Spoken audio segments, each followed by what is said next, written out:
The warm afternoon sun beat down on the Oak Ridge Heights community pool, where families splashed in the crystal-clear water and friends lounged on colorful towels spread across the concrete deck. It was the kind of perfect Saturday that brought everyone outdoors after a long work week. Jason Thompson adjusted his sunglasses and sipped his iced tea, scanning the pool area like he did every weekend. As the unofficial guardian of community standards at Oak Ridge Heights, he took pride in knowing everyone who belonged there. The neighborhood had become increasingly diverse over the past few years, something Jason claimed to embrace, though he still found himself keeping a watchful eye on unfamiliar faces when the glass gate swung open and a black woman in her early 40s walked in. Jason straightened up in his lounge chair. She wore a simple navy blue swimsuit with a patterned wrap tied around her waist, carrying a small beach bag and a book. Something about her confident stride and the way she nodded politely to other residents caught Jason's attention. He didn't recognize her, and in his mind that was a problem. The woman found an empty lounge chair in a quiet corner of the pool area, set down her things and began applying sunscreen. She seemed perfectly at ease, which only heightened Jason's suspicion. New faces every day, he muttered to his wife, who was deeply engrossed in her magazine. She responded without looking up. Nothing, Jason said, standing up. Just going to introduce myself to someone. He walked across the pool deck with purpose, weaving between playing children and sunbathing neighbors. As he approached the woman, she looked up with a friendly smile that quickly faded when she noticed his stern expression. "Afternoon," Jason said, his voice carrying just enough for nearby loungers to hear. "Don't think we've met before." The woman extended her hand. "Hello, I'm Elaine. Just moved in last month on Sycamore Drive." Jason didn't take her hand. "Interesting. Don't recall seeing any moving trucks on Sycamore lately. Do you have your resident card?" Elaine's hand slowly lowered, but her expression remained composed. "I'm afraid I left it at home today. I didn't realize I needed to bring it to the pool." A few heads turned in their direction. Two teenagers stopped splashing and watched from the pool's edge. "Well, that's the thing," Jason said, crossing his arms. "This is a private community pool, for residents only." He emphasized the word residents while looking her up and down. "I understand completely," Elaine replied, her voice steady despite Jason's confrontational tone. "And I am a resident. As I mentioned, I moved into 427 Sycamore last month. The blue house with the maple tree out front." Jason's eyebrows rose. "That house has been on the market for ages. Surprised someone finally took it." His skepticism was palpable. "Still, rules are rules. Without a resident card, I can't be sure you belong here." A small crowd was forming now, other pool-goers watching the scene unfold with uncomfortable expressions. A mother guided her curious children away from the growing tension. "Perhaps one of the neighbors can vouch for me," Elaine suggested, looking around. But in a community where she'd only lived for a few weeks, no familiar faces appeared. "Look," Jason said, lowering his voice but not his intensity. "There's a perfectly nice public pool downtown, much bigger than ours, lots of diverse people there. Might feel more comfortable."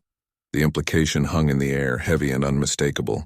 A few gasps came from onlookers and someone whispered, "Did he really just say that?" Elaine took a deep breath, her calm exterior showing just the slightest crack. "I don't need to feel comfortable elsewhere. This is my community now, and I have every right to be here."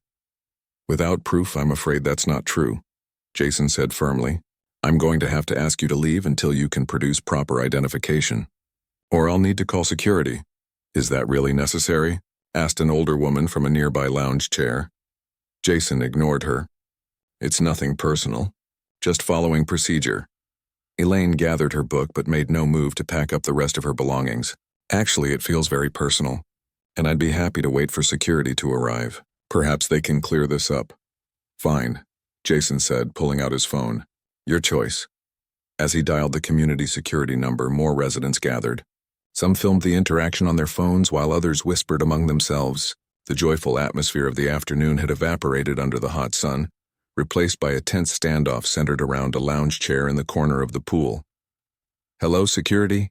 This is Jason Thompson at the community pool. We have someone here without proper identification who refuses to leave. Could you send someone over?" He hung up and turned to Elaine with a smug expression. "They'll be here in 5 minutes."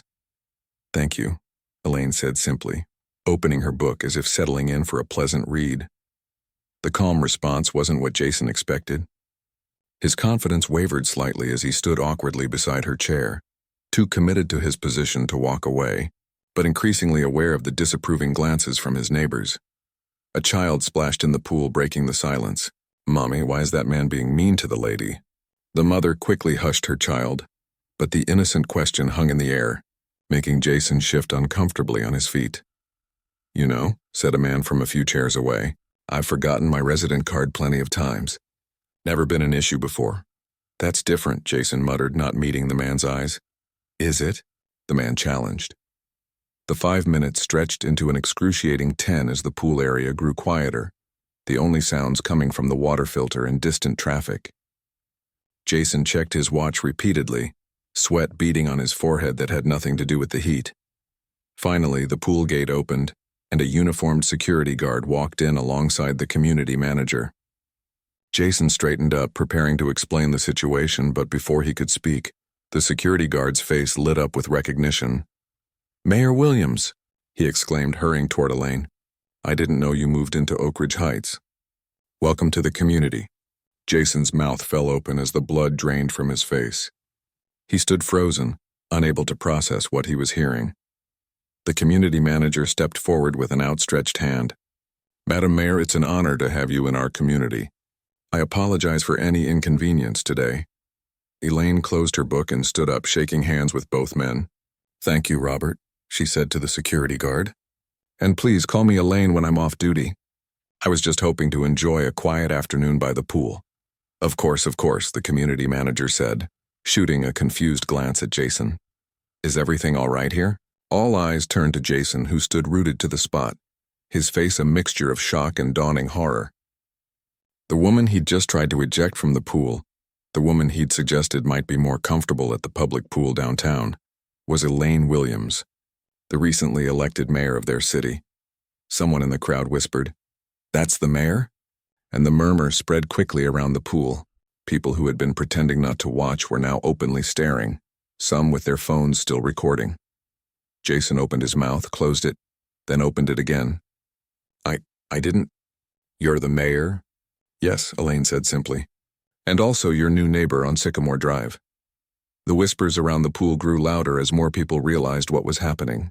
Phones came out, recording the scene from different angles. Jason stood frozen, his face flushed with embarrassment as he struggled to find words. I wasn't aware," he stammered, tugging at the collar of his polo shirt. Mayor Williams, Elaine, adjusted her sunglasses calmly. "It seems there's been a misunderstanding. I recently moved into the neighborhood and haven't received my resident card yet. The paperwork is still being processed." The community manager stepped between them. "Absolutely no problem, Madam Mayor. We're thrilled to have you here.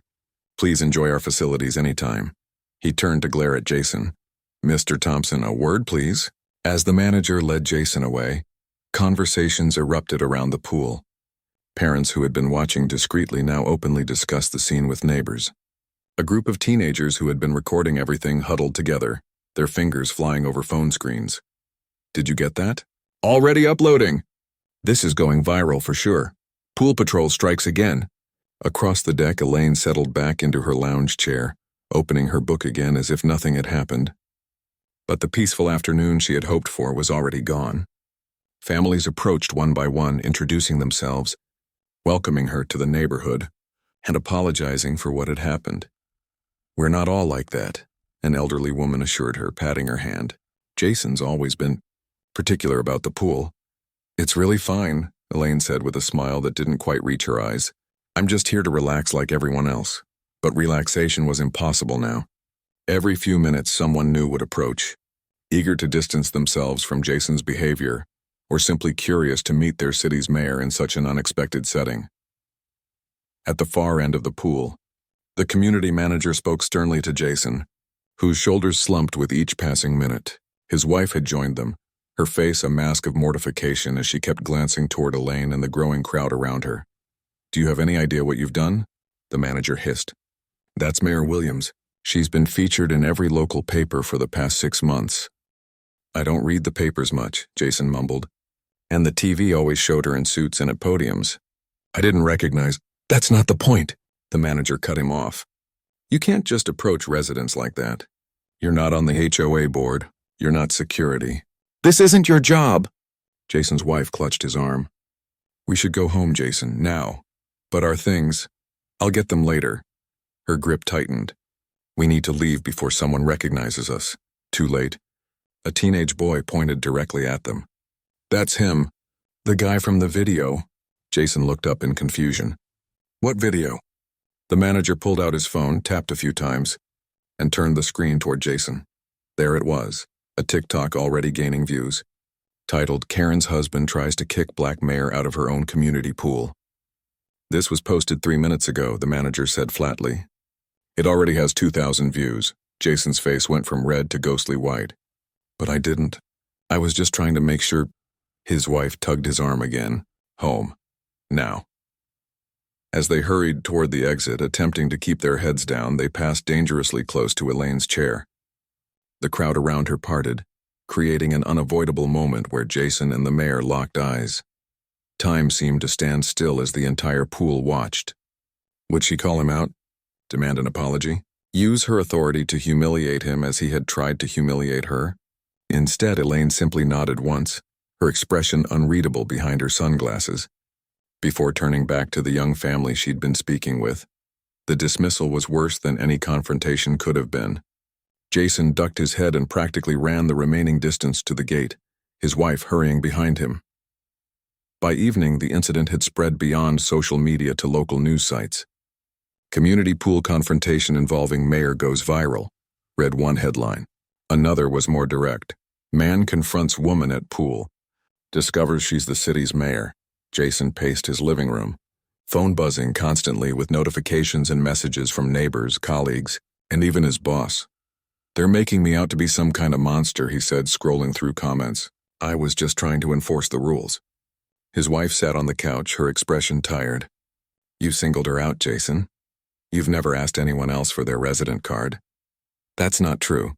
Last month I asked those college kids, who were being loud and jumping into the pool. Not quietly reading a book, she sighed. Be honest with yourself. Would you have approached her if she wasn't black? Jason stopped pacing. This isn't about race. It's about following procedures. Then why didn't you follow procedure last week when the Hendersons brought their out-of-town relatives? Or when Mr. Parker brings his golf buddies every Thursday?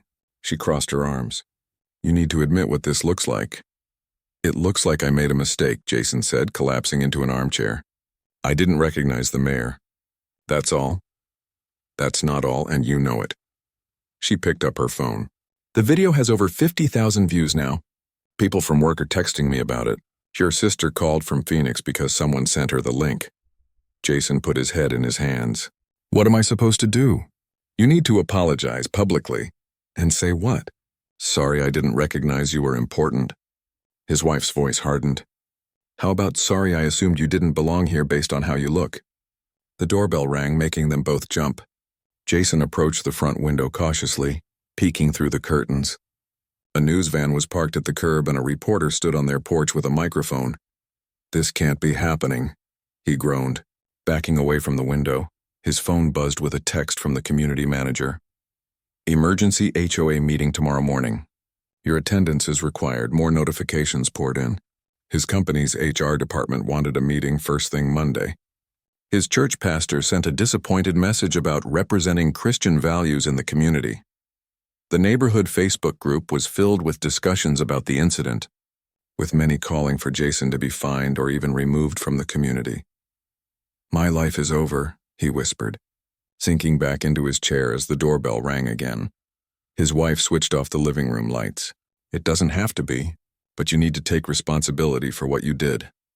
Outside, camera flashes illuminated their curtains as reporters took photos of their house. In the darkness of his living room, Jason finally began to understand the magnitude of his actions. This wasn't just about embarrassing himself or even the mayor. It was about being forced to confront something he had always denied existed within himself. I don't know how to fix this, he admitted quietly. His wife's voice softened. Start by being honest. With me, with yourself, and with Mayor Williams. Jason nodded slowly in the darkness, the weight of the day's events pressing down on him.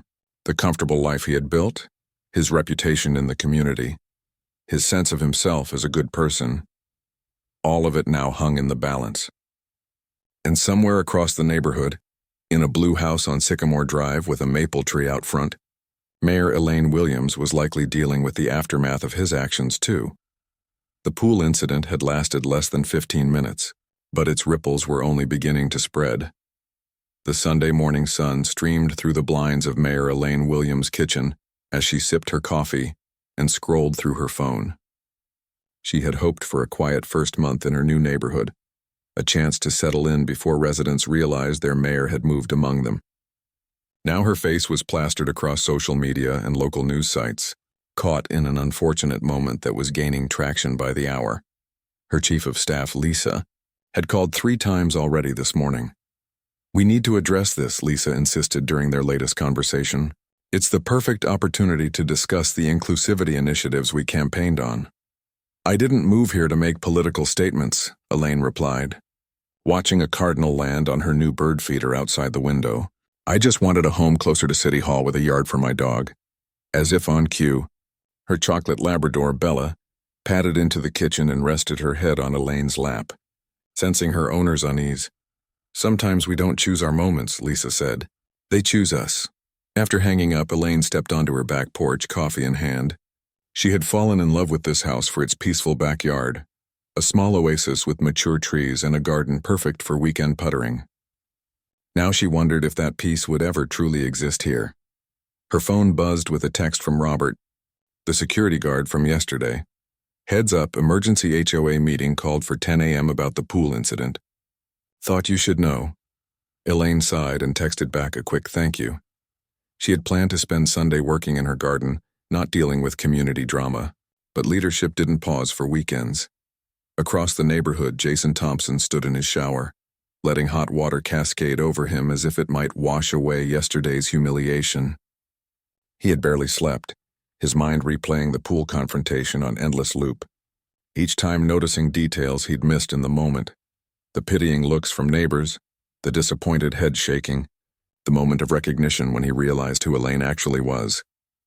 "Honey," his wife called through the door. "It's 9:30. The meeting starts in 30 minutes. Jason turned off the water and leaned against the tile wall. "I'm not going." The bathroom door opened and his wife stood there, arms crossed. "Yes, you are. Running away makes it worse. Everyone hates me already. What's the point?" "The point is taking responsibility. The point is showing our neighbors and our children that when you make a mistake, you own it." She handed him a towel. "I'll be in the car in 15 minutes, with or without you." The Oak Ridge Heights Community Center buzzed with voices as residents filed in, filling nearly every chair. Weekend plans had been universally abandoned in favor of witnessing the aftermath of what was now being called Poolgate on community message boards. The HOA president, a retired judge named Henry Wilson, called the meeting to order precisely at 10 a.m. "I think we all know why we're here," he began, his deep voice carrying without need of a microphone. "Yesterday's incident at our community pool has brought unwanted attention to Oak Ridge Heights." Murmurs rippled through the room as Jason and his wife slipped in through the back door. Heads turned, conversations halted, and a palpable wave of tension rolled through the crowd. "Ah, Mr. Thompson," Henry acknowledged. "Please take a seat." Jason felt dozens of eyes following him as he and his wife found 2 empty chairs in the last row. He stared at the floor, avoiding the stairs. "Before we discuss the matter at hand," Henry continued, "I want to remind everyone that Oak Ridge Heights prides itself on being a welcoming community. The events that transpired yesterday do not reflect our values or standards." More murmurs, louder this time. "Now, regarding the incident," Henry began, but was interrupted by the main door opening. Mayor Elaine Williams walked in, dressed casually in jeans and a light sweater, her dog Bella on a leash beside her. The room fell completely silent. "I apologize for being late," she said, her voice clear and confident, "and for bringing my dog, but our morning walk ran long." Henry looked momentarily flustered. "Madam Mayor, we didn't expect you to attend." "I live here now," she replied simply. "And this meeting concerns me, doesn't it?" No one could argue with that logic. Henry gestured to an empty seat in the front row, which Elaine declined in with a small shake of her head. Instead, she remained standing at the back of the room, Bella sitting dutifully at her feet. "Please continue," she said. Henry cleared his throat. "Yes, well, as I was saying, yesterday's incident has brought negative attention to our community. The video has gone viral and several news outlets have reached out for comments." A woman in the third row raised her hand. "I've lived here for 15 years and I've never been asked to show a resident card at the pool." "Not once." Another resident nodded. "Me neither. And I bring guests all the time." "The issue," Henry said carefully, "isn't about resident cards. It's about how we treat each other. It's about assumptions and approaches. Let's call it what it was," someone called out. "Racial profiling." The room erupted in overlapping voices, some agreeing, some defending Jason's actions as just being cautious, others proposing new pool policies. From his seat, Jason felt each comment like a physical blow. His wife gripped his hand tightly, a gesture both supportive and restraining. Henry banged his gavel several times. "One at a time, please." When the room finally quieted, all eyes turned as Mayor Williams stepped forward. Though not tall, her presence commanded attention. "If I may," she said, "I didn't come here to cast blame or demand action. I came because this is my neighborhood too, and I want what everyone here wants. A safe, respectful community where we look out for each other." She paused, her gaze sweeping across the room. "Yesterday was unfortunate, but it's also an opportunity for growth. When I was campaigning, I promised to make our city more inclusive and equitable. That work begins in our own neighborhoods, on our own streets, and yes, at our own pools." The silence in the room was absolute. "I'm not interested in public shaming or finger-pointing," she continued. "I'm interested in moving forward. In building bridges rather than walls. That's why I'm announcing the first of several town halls on community inclusivity next weekend at City Hall. I hope many of you will attend." From the back row, Jason watched her speak with a mixture of awe and shame. She was turning his humiliating mistake into a platform for positive change, without once mentioning him by name or directly referencing his actions. It was masterful political maneuvering, but it also felt genuine. She wasn't exploiting the situation, she was transforming it. As the meeting continued, various proposals were put forward. Sensitivity training for all community volunteers, clearer pool policies, a neighborhood welcome committee for new residents. Throughout it all, Jason remained silent, feeling increasingly invisible despite being the catalyst for the entire gathering. When Henry finally asked if anyone else wished to speak, the room fell quiet again. Jason felt his wife's elbow in his ribs, her meaningful glance. His heart pounded so hard he could hear it in his ears. Slowly, he stood up. Dozens of faces turned toward him, some curious, others hostile, most simply waiting. His voice cracked, and he cleared his throat. "I want to apologize to Mayor Williams and to everyone here." His legs felt unsteady beneath him. "What I did yesterday was wrong. I singled someone out based on how they looked. I've been telling myself it wasn't about race, but I know that's not true." The words were painful to say out loud, but with each one, something tight in his chest loosened slightly. "I've lived here for 12 years and considered myself a good neighbor, but yesterday showed me I have work to do, real work." He turned toward Elaine, forcing himself to meet her eyes. "Mayor Williams, I am truly sorry for how I treated you. There's no excuse for my behavior." For a long moment, the room was completely still. Then Mayor Williams nodded once, acknowledging his words without offering immediate forgiveness, a response that felt both fair and dignified. As Jason sat down, legs shaky, the meeting moved on to other matters, but something had shifted in the room. The anger hadn't disappeared, but it had been joined by something else, a tentative, fragile hope that perhaps something good might emerge from yesterday's ugly moment. Outside after the meeting, neighbors gathered in small clusters discussing what had transpired. Jason and his wife walked quickly toward their car, avoiding conversation, when a voice called out behind them, "Mr. Thompson." They turned to find Mayor Williams standing there, Bella sitting calmly beside her. "Madam Mayor," Jason said, his voice barely audible. "I appreciated your words in there," she said simply. "The first step in solving any problem is acknowledging it exists." Jason nodded, unable to speak past the lump in his throat. "The town hall is next Saturday at 2 p.m., she continued. "I hope you'll consider attending." With that, she turned and walked toward her own car, leaving Jason standing there, witnessing the first small opening of what might eventually become a path to redemption. Days following the pool incident passed in a blur for Jason. Monday morning brought a tense meeting with HR at his insurance company, where his boss explained in careful corporate language that Jason's actions didn't align with company values. Though he wasn't fired, the unspoken warning was clear. One more misstep and his 15-year career would be over. At home, his teenage children alternated between embarrassment and anger. His 16-year-old daughter refused to speak to him, locking herself in her bedroom and communicating only through her mother. His 14-year-old son was more direct.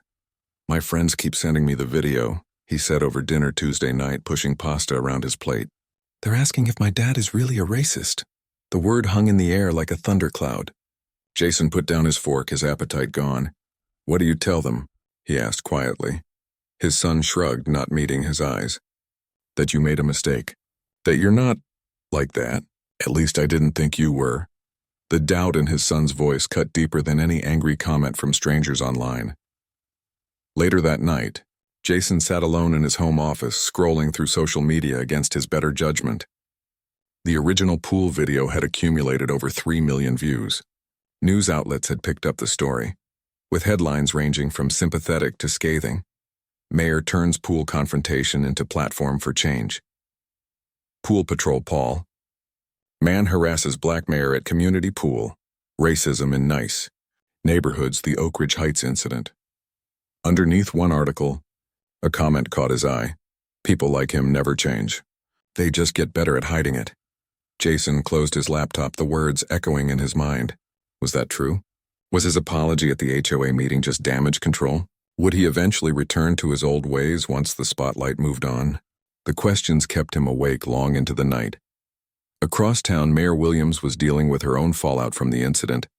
What should have been a week focused on the city's new infrastructure bill had become dominated by interview requests and questions about the pool incident.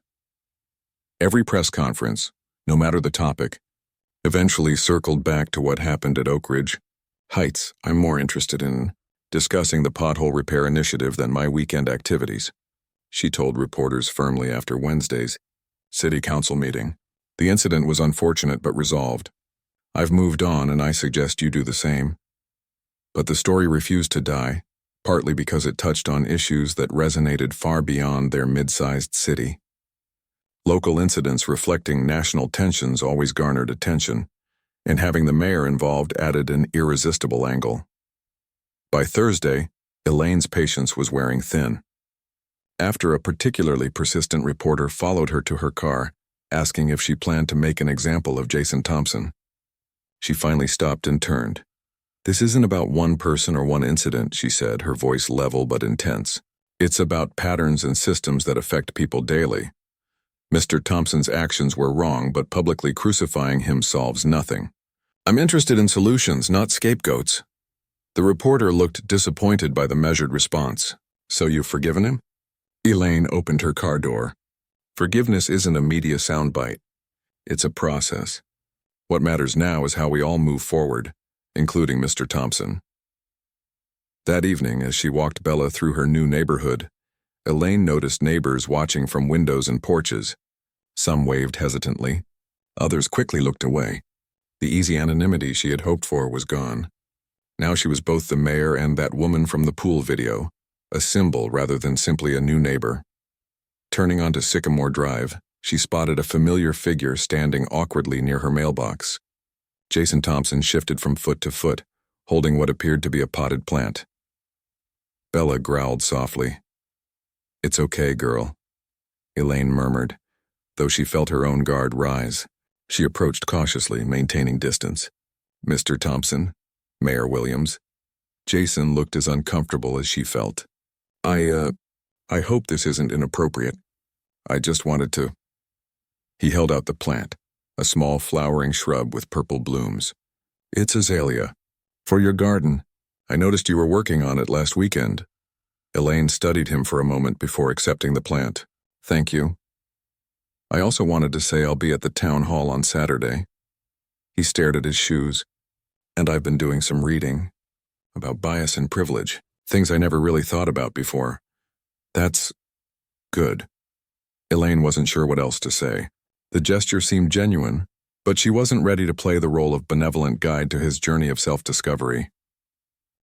My son asked if I was a racist, Jason blurted suddenly. My own kid? I didn't know what to tell him. Elaine sighed. This wasn't a conversation she had planned to have on her evening walk, especially not with Jason Thompson.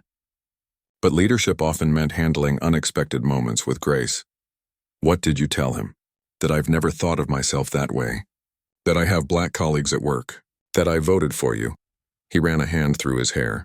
But then I had to ask myself why I approached you at the pool when I've never asked anyone else for their resident card. Why I suggested you might be more comfortable somewhere else. Bella had settled down, sitting calmly at Elaine's feet as the conversation continued. That's a start, Elaine said, recognizing those patterns. But how do I fix it? How do I make sure I never do something like that again? The question hung between them in the early evening air. Elaine shifted the plant to her other arm, considering her response carefully. It's not something that gets fixed in a week, Mr. Thompson. It's ongoing work. She nodded toward the town hall banner being hung across the street. That's why we're having these discussions as a community. Jason nodded, looking deflated but not surprised by her answer. I should let you continue your walk, he said. Thank you for talking to me, and for not ruining my life when you could have. As he turned to leave, Elaine called after him. Mr. Thompson, the fact that you're asking these questions, that's also a start. A small smile flickered across his face before he walked away, shoulders still slumped but perhaps not quite as heavily as before. By Saturday afternoon, the town hall was standing room only. Citizens from across the city packed into the main chamber, some curious, some skeptical, many genuinely interested in the conversation about inclusivity and community relationships. Elaine stood at the podium surveying the crowd. Jason sat in the middle section, his wife beside him, both looking nervous but present. Local news cameras lined the back wall. Thank you all for coming, Elaine began. When I ran for office, I promised to bring people together. I didn't expect that promise to be tested quite so personally, quite so soon. Light laughter rippled through the audience. We're here because an unfortunate incident happened. But we're also here because that incident revealed something important, that even in communities where we pride ourselves on being welcoming, blind spots exist. Assumptions persist, barriers remain. She stepped away from the podium, preferring to speak directly to her constituents without barriers.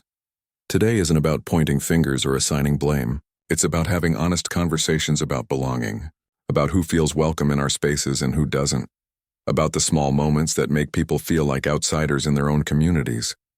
As Elaine spoke, Jason found himself nodding along, recognizing uncomfortable truths in her words. The shame he'd been carrying began to transform into something more productive, a determination to learn, to listen, to change. When the floor opened for questions and comments, hands shot up across the room. People shared experiences of feeling excluded, of making others feel unwelcome, of wanting to bridge divides but not knowing how.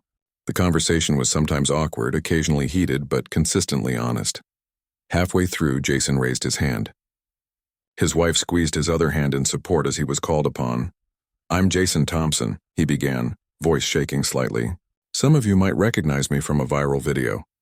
A few uncomfortable chuckles sounded through the room. I'm the person who confronted Mayor Williams at our community pool last weekend. I'm also the person who's been doing a lot of thinking since then. He took a deep breath. I've lived in this city my whole life, and never thought much about how others experience it differently. I'm here to listen and learn, and to ask how people like me can be part of the solution instead of part of the problem. The question wasn't perfectly worded, but it was sincere. Several people nodded appreciatively. A few clapped briefly. From the front of the room, Elaine caught his eye and gave him a small nod of acknowledgement, not quite forgiveness, but recognition of a step in the right direction. As the town hall continued, something subtle but significant was happening in that crowded room. A community was beginning to have the kind of conversation that could lead to real change. And at the center of it all was a mayor, who had turned a moment of humiliation into an opportunity for growth, and a man who was taking his first uncertain steps toward becoming a better neighbor, a better father, and a better citizen. The road ahead would be long and sometimes difficult. But for the first time since the pool incident, both Elaine and Jason felt something like hope. 3 months had passed since the pool incident, and autumn had transformed Oak Ridge Heights. Trees blazed with orange and red. Halloween decorations appeared on front lawns, and the community pool that had been the center of so much drama now sat empty, covered for the season. Mayor Elaine Williams had settled into a rhythm in her new home. Neighbors no longer did double takes when they saw her jogging with Bella in the mornings. The awkward silences when she entered the local coffee shop had given way to friendly greetings. She had become simply Elaine from Sycamore Drive, who also happened to be the mayor. On this crisp Saturday morning, Elaine stood in her front yard raking leaves, enjoying the simple physical labor after a week of budget meetings and policy debates. Bella lounged on the porch, occasionally perking up when children rode by on bikes or neighbors walked their dogs. "Morning, Mayor Williams," called Mrs. Chen from across the street where she was collecting her mail. "Good morning. Beautiful day, isn't it?" Elaine replied, leaning on her rake. "Perfect. Are you coming to the fall festival at the community center this afternoon? My grandson is performing with his school choir." "I wouldn't miss it," Elaine said with a genuine smile. These small neighborhood interactions, free from political agendas and public scrutiny, were precisely why she had moved to Oak Ridge Heights. As Mrs. Chen waved and headed back inside, a familiar car slowed near Elaine's driveway. Jason Thompson rolled down his window, looking hesitant but determined. "Mayor Williams," he called, "do you have a minute?" In the month since the incident, they had developed a cautious civil relationship. They nodded when passing each other at neighborhood events. They exchanged brief pleasantries when running into each other at the local grocery store, but they hadn't had a real conversation since the town hall. "Of course," Elaine said, setting her rake against a tree. "And please, it's Elaine when I'm covered in leaves and dirt." Jason stepped out of his car, looking noticeably different from the confrontational man at the pool. The permanent crease between his eyebrows had softened. He seemed less rigid somehow, as if he had set down a heavy burden he'd been carrying for years. "I wanted to let you know I've been appointed to the city's new Community Relations Committee," he said. "We had our first meeting yesterday." Elaine raised her eyebrows in surprise. The committee had been one of the initiatives launched after the town hall, a citizen-led group focused on building inclusivity across neighborhoods, schools, and public spaces. "Congratulations," she said, genuinely impressed. "That's not an easy position to get," Jason nodded. "I was shocked when they accepted my application. I figured with my history." "The committee needs diverse perspectives," Elaine said, "including people who have recognized their blind spots and are working to address them." A slight flush colored Jason's cheeks at the implied compliment. "That's actually why I wanted to talk to you. We're planning our first project, a series of community conversations about belonging. I wondered if you might be willing to speak at our kickoff event next month." The request caught Elaine off guard. She brushed some leaves from her jacket, buying time to consider. "The ongoing kind. I'm doing it. Reading books I should have read years ago. Having conversations I should have had long before now. Listening more than I talk." He gave a self-deprecating smile. "That last one's been the hardest." A gust of wind scattered the pile of leaves Elaine had been gathering, sending them swirling across the lawn. Neither of them paid attention. "The committee meets on Thursday evenings," Elaine said. "My schedule is usually packed with city business then." Jason's face fell slightly. "I understand completely. It was just a thought. But," she continued, "I could record a short video message for your kickoff, and perhaps attend a future meeting when my schedule allows." The smile that spread across Jason's face was genuine. "That would be perfect. Thank you." As he turned to leave, something made Elaine call after him. "Jason, I'm curious. What made you apply for the committee in the first place?" He paused, considering the question carefully. "My kids, mostly. After everything happened, my daughter showed me a poem she wrote for her English class about identity and belonging. It was eye-opening, and my son asked me what I was going to do to fix things. Not just apologize, but actually make things better." He looked down at his shoes, scuffing at a leaf on the sidewall. "Not as the mayor," Jason added quickly, "but as someone who experienced what it feels like to be treated as an outsider in your own community. Your perspective would be valuable." Elaine studied him, noting the earnestness in his expression. "You've changed, Mr. Thompson." "I'm trying," he said simply. "The work you talked about at the town hall,